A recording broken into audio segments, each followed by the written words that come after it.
Hello, my name is Gary Templeton. I made this video to provide some clarity that may help voters make a decision as the 2016 presidential election nears. The issue of the economy has been addressed somewhat in the three debates, with both parties promising great prosperity for America. Of course, politicians are known for lying, and it is always nice to know who to trust with such an important issue. The well-being of all Americans has much to do with how our economy fares, regardless of what politicians say, and it is always nice to be able to hold them accountable. I wanted a basic analysis of party composition and its effect on the economy. To do this, I created a measure of party composition. I did not focus only on presidencies because I find that such studies are worthless. They ignore the party composition of the House and the Senate. Instead, I created individual measures of party composition for the House, Senate, and presidency. I created a composite measure by summing or adding these three measures together. In order to weigh them equally, I standardized them before summing. These measures can be easily replicated using Excel functions. Because of the dichotomous nature of political affiliation, and in America that is Democrats and Republicans, I had to choose a party to measure, and I used the Republican Party. At this point, I wanted to know if the economy improved or declined as Republicanism increased or decreased. In other words, did more Republican Party control result in better or worse economic outcomes? Because of our two-party system, I could have reversed the scoring and gotten the same results using a measure of democratism. We can tell from this same analysis whether the Democratic Party helped or harmed the economy. This measure of republicanism, the red line that you see, is validated in the timeline. You can see that major Senate win events by Republicans, shown by these red columns. These red columns signify where Republicans won at least 4 seats in the Senate. These red bars, red columns, coincide with Republican gains in republicanism, the republicanism measure. You see this here.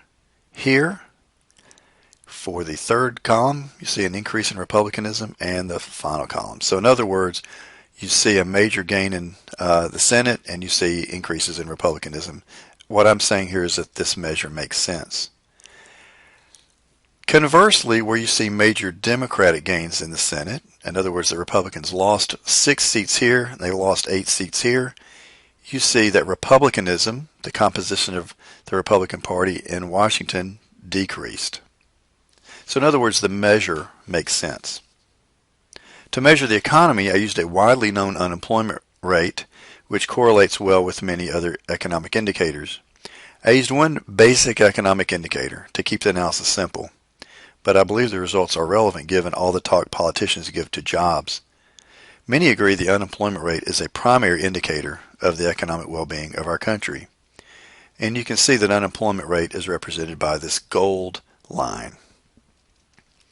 The analysis starts at the beginning of the George H.W. Bush presidency, also known as Bush 1. Both measures are standardized to facilitate comparing along the same timeline. Standardizing is a common approach in econometric research and practice for comparing measures directly.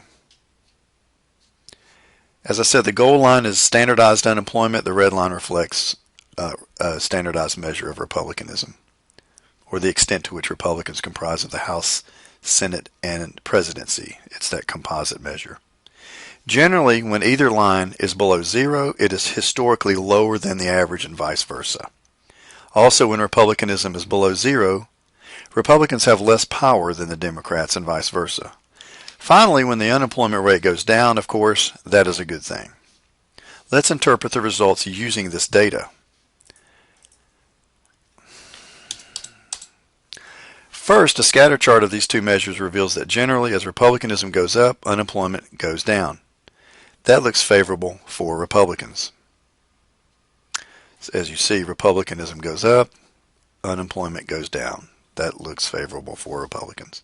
Second, I did a quick check of this by calculating the Pearson's correlation coefficient and found that republicanism and unemployment correlated at negative 0.49, which is also significant. For you sample size purists out there, since the sample size was 28 periods.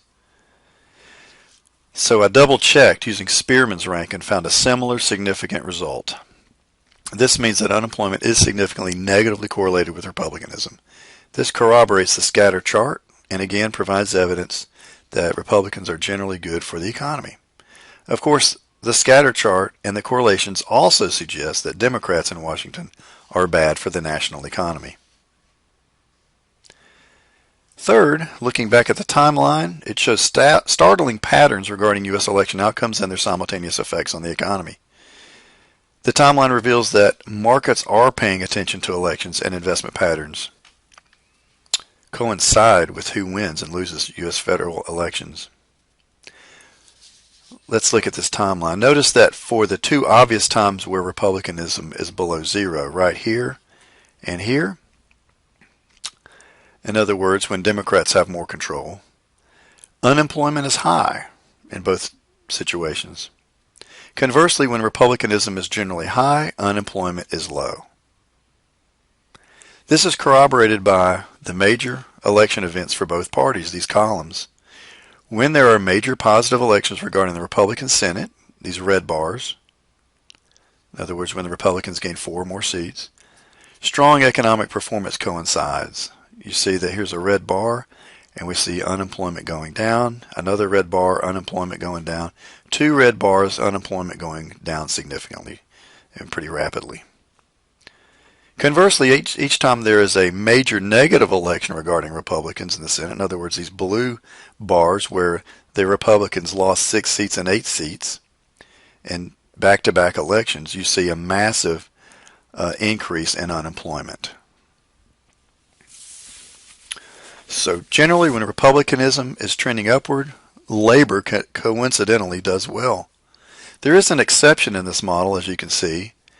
In the years 2000-2001, well, what happened in those years when Republicanism went up and unemployment went up? Looks pretty bad for the Republicans for this 2-year period. But there were 2 major externalities at this time. One was Y2K with the dot-com bust and 9/11. And these events have absolutely nothing to do with economic philosophy. So I view them as externalities, and I would take this out of the analysis, and I think it would show more startling results in favor of the Republicans. I think that's the objective way to look at that. But if you don't think the parties differ in philosophy, consider that the Communist USA Party strongly supports the Democratic nominee in every presidential election. Their website has strongly democratic or pro-government messaging. This in itself shows a stark philosophical difference between the parties, and that communism is not some abstract concept that may influence America in the future.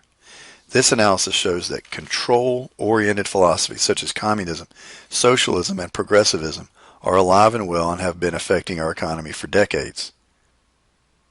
Now, if you wish to comment, feel free, but considering the political nature of this video, I will delete distasteful comments. Thank you.